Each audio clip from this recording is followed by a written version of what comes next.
Hello, everyone. Hello. Hi. I'm Carla. I'm here with Amanda and Liv. And so we're here to share some of the first round of scary stories that you've shared with us.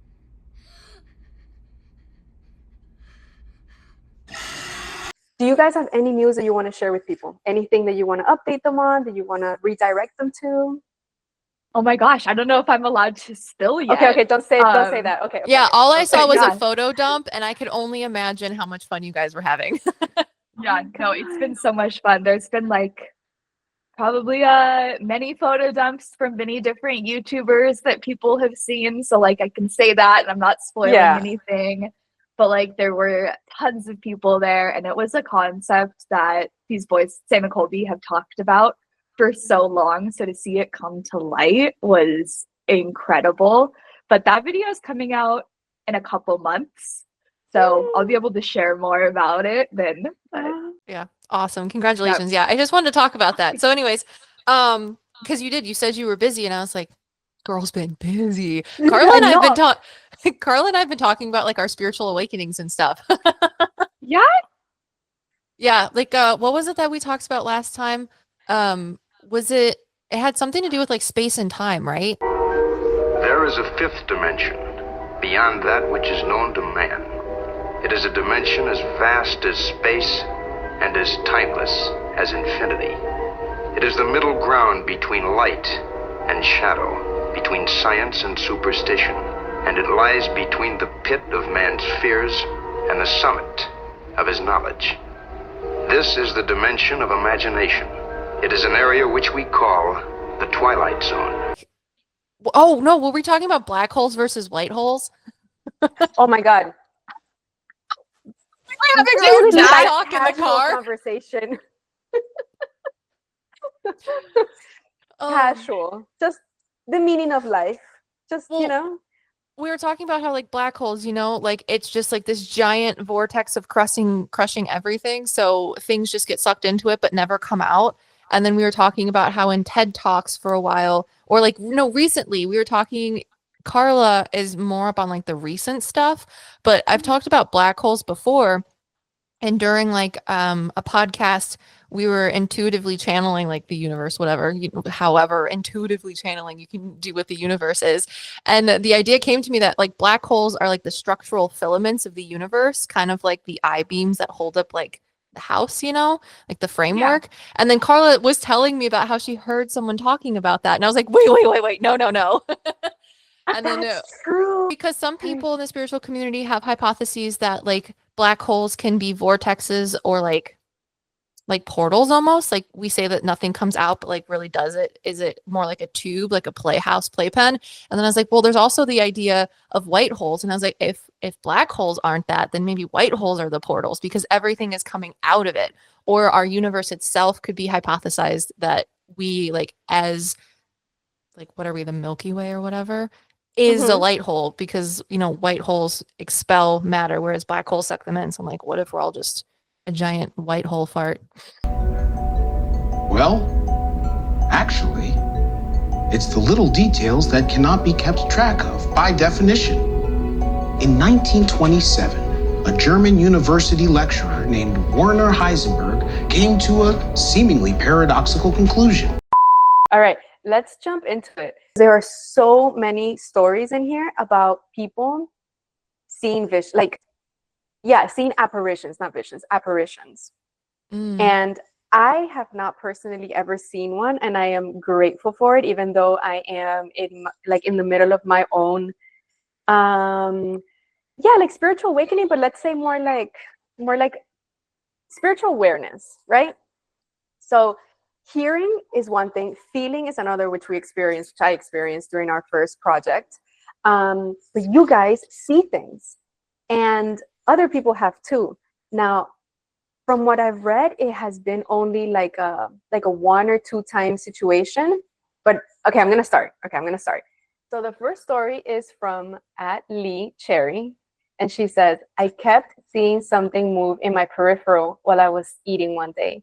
It was bothering me, so I decided to catch it off guard.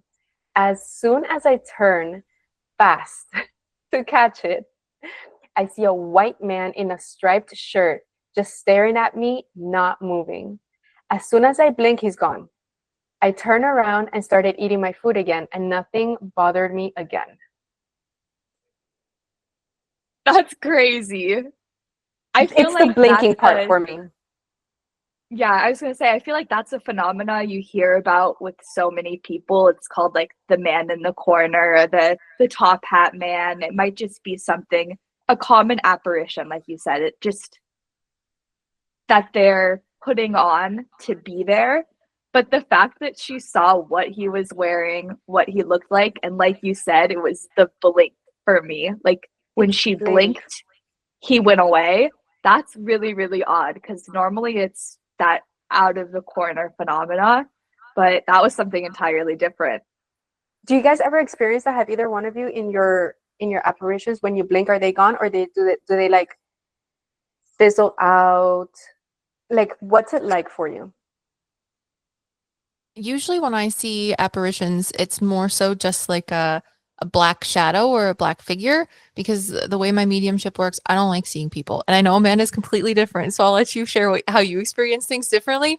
But like as a mental medium, 90% of what I experience is what's in what's called like your mind's eye. So if you're able to envision things mentally, that's how I see things. I just discern that what I'm perceiving in my mind is interfering with my normal thoughts or isn't from my own thoughts. So usually when I see just peripheral black figures in my vision, usually on like ghost investigations, etc., or just like sometimes I'll see like shadow figures out of the corner of my eye. But usually when that happens, it's more so just because my mind is wandering. And because my mind's wandering, almost like how a lot of people talk about when they're about to fall asleep, they hear things or they feel like someone's sitting next to them or walking in the room.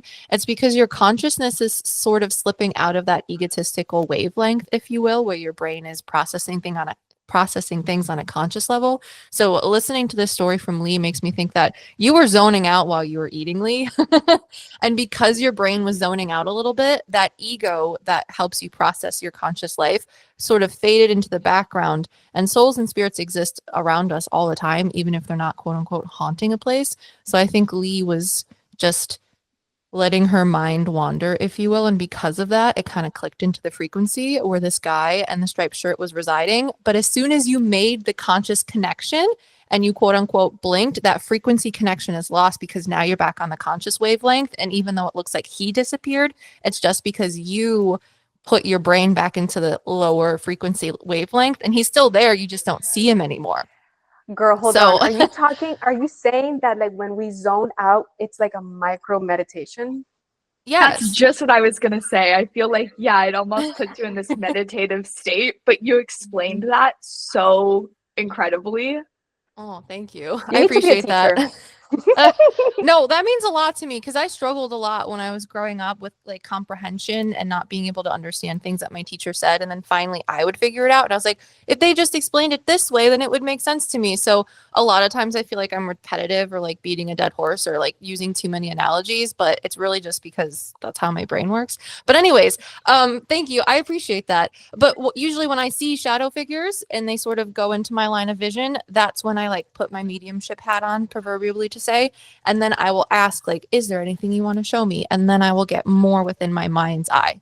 Amanda, maybe you're less aware of the meditative state. You're just living in a permanent meditative state, dude. Fuck.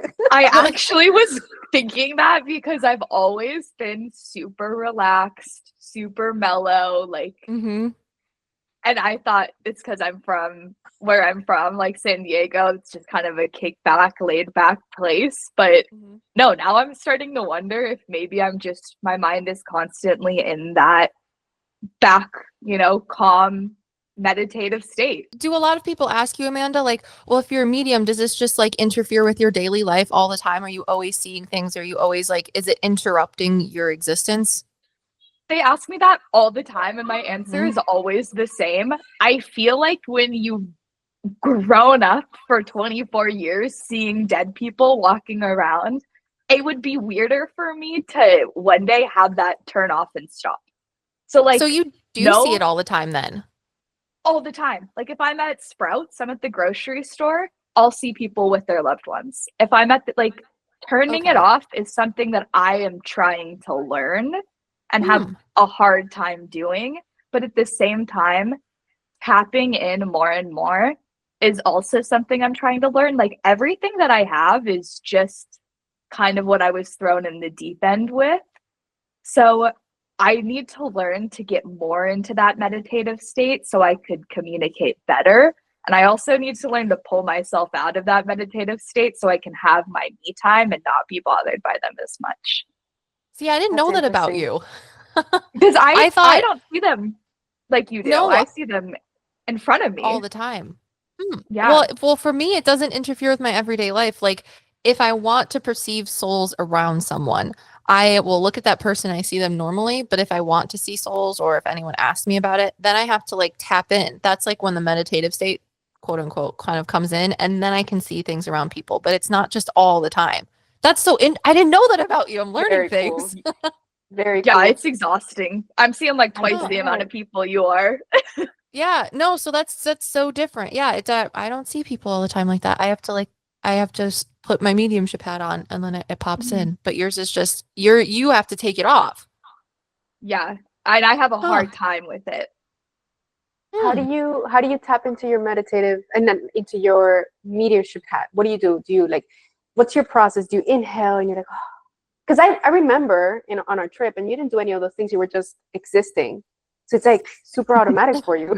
You were No, just that's exactly it. I was literally just existing. Like, and that's why I'm super hesitant to call upon things or to like summon. Some people are super comfortable, you know? Like, if this person's willing to come forward, could you do that? Like, I'm afraid to do that because I already see people in the room. So I'm like, if they're not here, maybe there's a reason they don't want to come forward. Like, very I have cool. that. Yeah. Do you think But maybe your brain just exists on a certain frequency? that's what I've wondered is like, I've always felt like I have one foot on your guys' side and I have one foot on their side. I've always said that just in my mind, like on what I'm willing to and what I'm wanting to pursue and do and like push myself for how to speak to spirits. And I've been more open to trying to like, I don't meditate because I'm afraid something else will come in, but like try and turn my mind off and listen to what's around me and the spirits coming in. A lot of times when I'm doing readings for people, there'll be past loved ones that come forward that they don't know about. And it's not until like 2, 3 weeks later that they'll email me and be like, I talked to my mom or my grandma and I figured out who this person was. But for a while, it used to give me such a like people I would ask like, okay, this person doesn't know you. Like you don't have a relationship with your great grandfather Clay at all. You don't even know him.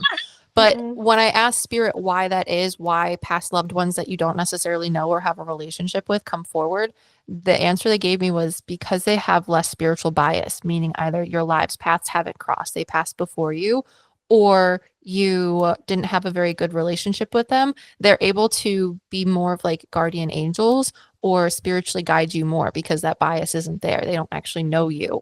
I would love to share story number 2, which just made me think a little bit about our loved ones watching over us. It's from Nicolegill. My son kept trying to stand up on top of the carts for kids at the mall. I told him to get down, you're gonna fall. And he tells me, no, it's okay. Grandma is here and she's holding me up. She had passed 2 years prior. Got goosebumps on that one. I'm not gonna lie. Right? Man. I've heard Yeah. I've heard stories like that before. I'm sure we all have stories of like young kids saying that, you know, oh, it's okay, my mom is here, or like, it's okay, my grandpa is with me, or like, your dad is here. And they'll be like crib age, you know, like baby monitor still up in their room. They are young. And the parents turn out, but maybe it's because me and Liz, like, we're reading these stories. Just perceiving it, yeah. Yeah, but I just read so many of kids who have experiences, and I've always thought it's because nobody's told them, no, they're not around, no, you're not really seeing that, so they feel more open and they're more likely to share, if that makes sense. But I've heard so many stories of people's children seeing their loved ones. Yeah. I was doing a reading for a woman I don't know, maybe like a year ago, and she had a son. He was maybe 3 or 4, and she said that he always sits in his height chair when he's eating, and he like looks around and like tries to like grab things and stuff, and he just laughs and giggles. And she's like, I have no idea what's happening or what's going on. Now, this is weird because I have had other like I've had normal stories like that, like where, the kid sees the person and they know exactly who they are. But this woman's child, I think, was like nonverbal. And it's like the only time he really giggled or laughed. And she's like, I just want to know like what's going on and what's happening. Well, the really cool thing that I still don't have like an answer to is it was his grandmother that was coming through, but every time she'd come through, she'd have like these little like sparkle fairies around her.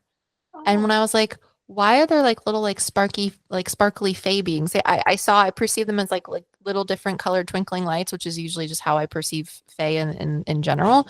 But I was like, I don't know why she needs these type of little beings around her. And I didn't necessarily get an answer besides that she needed them to be in the physical world, which is another thing I've never heard of before, and I still don't have an answer for it. But I just thought it was really cute that she like would have these little fairy beings around her, and they would just giggle and laugh together every time he was eating, and it was adorable, and it made me really happy. That is so cute. Right? It was really cute. So, okay, let's move on to story 3. Yeah. Yeah. Yeah. All right. So at No Thank You, good handle there, says, saw a whole lady in my bathroom when I was like 8 and home alone. Could feel people sitting/laying down in a bed next to me. Had a psychic reach out through a friend and cleanse me for free because the energy was bad. And it turns out that the lady had been following my mom since childhood. Says she still feels her lying in bed with her sometimes. That is some paranormal activity shit. It's just thinking that's absolutely terrifying. That's just weird. It's weird that the child experienced it the same way. Like it says that their mom also feels like there's someone still laying in bed with her sometimes. Why do they just lay down in bed? I don't That know. is weird. Maybe that mom needs a little bit of a cleansing through the phone call if it works for the daughter. And the mom's like, oh my gosh, yeah. Every time I lay down in bed, I would be like, please get this thing out of my bed. I would too. I mean, I feel like the end of the story should just be the exact like handle, like no thank you. Yeah, we end that one as we started it. That is a crazy story. Story number 4 comes from at boneroadsbooks. Check them out. I lived in a house that was very haunted. I kept seeing a lady churning butter. Turns out the house used to be a dairy farm, and the wife was in charge of dairy duties and is buried on the property. That is like such a prime example of a residual haunting and residual energy. Like we talked about that in Louisiana, Yeah. but just, I mean, you hit the nail on the head. You already found the information. You might walk down into your living room and be like, why is there a woman in old timing clothing churning butter? You didn't know that used to be a dairy farm. Like, you did the research and found out. That is so, so cool. I better not be working in the afterlife. Okay, yeah, that brings us to story number 5 from Nessa. My boyfriend passed away, and the whole 2 weeks after, my keyboard would start playing itself. It would happen every night around 12 a.m. like clockwork. I just want to like start saying so sorry for your loss, but I've heard so many stories similar to that where that's your loved one coming back to let you know they're okay. And when I read that story, that was the feeling that I got initially, was like that was 100% him. I don't know if he used to play keyboard, but that would make sense. That's wild. What do you think? I feel like if he did play keyboard, like I'm interested to know if it was a specific song that would start playing, or was it just it would turn on and start playing like random notes, or was it an actual song? I had a friend and their dog passed away tragically a few months ago, and they I did like a pet psychic reading for them, which was I've never like been in the room, before an animal passed away, but it was kind of it was a humbling experience to be a part of, but they were asking, like, is she going to give us any information when she's passed over? Like, how will we know that she's okay? And there were so many, like, current loved ones in the room, but also past loved ones that they were just, like, there to help her soul get into heaven, this adorable little puppy. And my friend texted me a few hours later and was like, on the way home, one of the songs came on and it was like, I'm okay over here. And then the other one was like, over the rainbow bridge. Thank you for being here. Thank you so much, you guys, for reading these stories. There were so many more, and like I was just saying, I feel like so many more people have paranormal experiences and they're not willing to share them for X or Y reason. But I'm so glad that there's a platform and you guys to like validate or negate in a few instances that there is a little world out there that we cannot see but we can feel. And sometimes they manifest in the physical. Well, I think all of these stories that you found and that people shared with you on TikTok do that exact same thing, you know? Like you said, it's such a common thing, but it is taboo. And so people are afraid to talk about it. 2019, when I made my first TikTok about, and I fully see them, like I don't have one weird story. I'm seeing it's my life. And I was still afraid to talk about it. So like, I didn't realize how many people had experiences until I made my TikTok. And now you making this TikTok, you're like, there were so many of them. Yeah. I mean, I just am grateful that these people felt compelled to share them with us. And if there's more, share them in the comments of this video. Like, we could do this all day long. Oh my God, seriously. Literally all day. Literally all day. And please really do make sure that you are in the right state of mind, that you take care of yourself. If this triggers you in any way, shape, or form, swipe. Just even though they weren't like terrifying to us, they were terrifying to people. And for someone who might not be in the right state of mind, I feel like this could not be the right content. Okay? So 100%.